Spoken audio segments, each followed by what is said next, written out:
एक चीज शामिल कीजिए कि जिसकी वजह से हमारे नौजवान ये जाली हीरो, जाली स्कॉलर,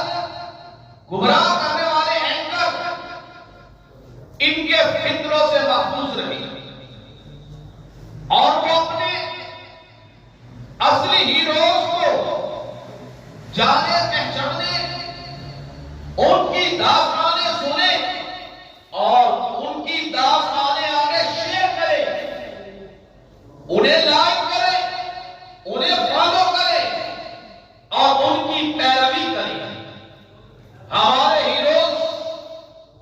तमाम अंबिया अलैहिस्सलातु वस्सलाम, अल्लाह रब्बुल इज्जत ने कुरान मजीद में एक हिस्सा तरबियत का